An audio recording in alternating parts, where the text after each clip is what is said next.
We're back with Commander Knauerhaze, one of the public information commander with the Westminster Police Department. Hello, Commander. Hi. Welcome back to the show. Thank you. We are on the next segment talking about some of the recommendations that the police have to the community, specifically the Westminster residents. Do you have any recommendations for them? It's a great question, Billy, and my biggest recommendation for the community, from my perspective, is let's have a plan. Let's have a plan together. Let's have a plan for your family. Starting today, start thinking about what if. What if this happened to me? What if there was an earthquake tomorrow? What would I do? And that plan can include conversation with family members. It can include a plan in writing on this is where we're going to meet if there's no telephone. This is what we're going to do if we can't reach each other. Go out in the garage now and find a place to store water and canned food for a period of time.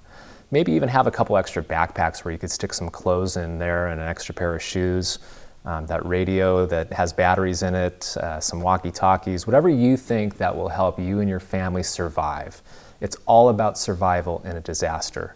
The police department's here for the preservation of life and property, but I certainly wouldn't depend on government to come and save your life in a natural disaster when the government is going to be very taxed in a lot of other duties within the city.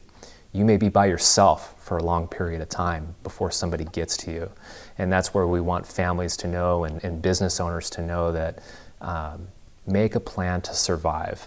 When we do get to you, it's very refreshing to get there and see that you're okay and that you had a plan, you have food, you have water. Somebody there was first aid trained and was able to stop a wound from bleeding. That's the kind of stuff that we want to see. When we look at previous natural disasters, those are the type of people that survived. You know, in Katrina and some of these other big California earthquakes are people that had a plan set aside on how they would react to it.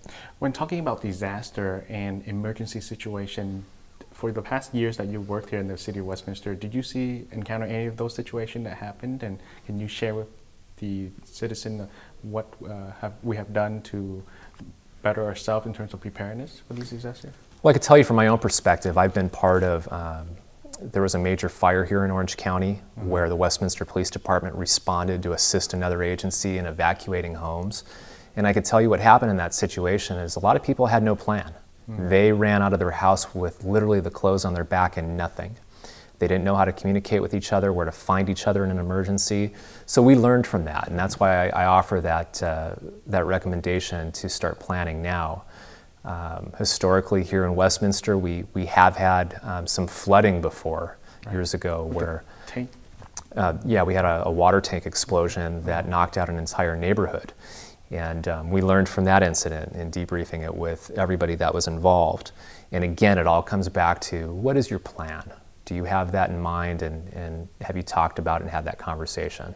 We don't want you to get complacent and think that somebody else will do it. It really depends on you to think about those things. Yeah, the citizens keep thinking about those plans, but do you have any recommendation as far as where they can go for training? Do the department offer those kind of trainings often for the people? You know, we work with CERT volunteers that offer community training. Can you tell me a little bit more about CERT, what it stands for, just briefly? That's the community, basically it's a response team that responds to natural disasters. And what CERT tries to go out and do is they try to educate certain parts of the population and neighborhoods on how to respond during natural disasters.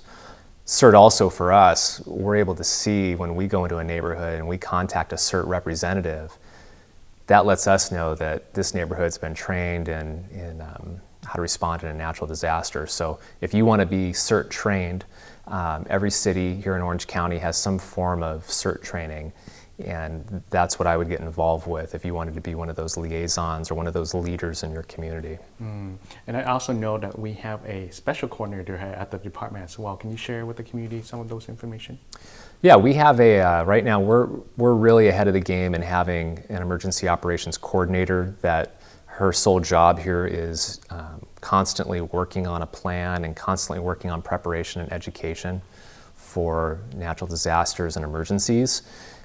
We also have a couple of our police employees that are very well versed on emergency operations, radio communications. In this very room that we stand in today, We have radio equipment that will be available if our main radio source goes down in our communication. We've also already collaborated with the fire department, utilities, and other city services, and have our plan together when and if that disaster ever strikes Westminster. Great. Maybe later on, the camera crews kind of get to be able to see some of the job and the room that are going to be utilized when these emergency. Hopefully, you can share with them later on. Can you tell us what is the role of the dispatch in case of emergency? Are they like the person who navigates everyone around the city? How does it work in dispatch? Well, ideally, our dispatch center is where all of your emergency phone calls come in via 911. This facility has generators and has mechanisms in place that if that 911 center is damaged by a disaster, we can still operate. Now, if any of that is so damaged that we can't operate, we've employed a group of radio professionals called the RACES, who also work with CERT and the EOC in deploying radio communications for the police officials and other government officials to communicate during a disaster. So that's just one extra step that the Westminster Police Department's taken in case all communications goes down. Wow, looks like the police department in the city of Westminster is prepared for this any kind of disaster. But do you have any last comments of what the people can do, or anything you would like to share with the viewers? I'd like people to know that this police department is a 24/7 operation. We're open 7 days a week. We're here to respond at a moment's notice to any type of call. With that said, I want to empower our citizens to support us, and we support them in a disaster, and to start preparing now so we could work as a team together in a natural disaster and help each other through this catastrophic event if and when it does happen. And for more information, where should they go to? I would start, there's a lot of information out there. I would definitely start looking at the Red Cross website. I would start looking at the Alert OC website. If you need further information on what we've talked about today, you're welcome to contact the Westminster Police Department and contact Sergeant Jim Kingsmill, who is the supervisor that oversees emergency operations right now. But there's a lot of information out there. Even some of your local stores are already selling emergency supplies that are specifically designed for survival in a natural disaster or an emergency. Thank you so much, Commander, for all this information, and we will look forward to seeing you again. You're welcome. It was my pleasure.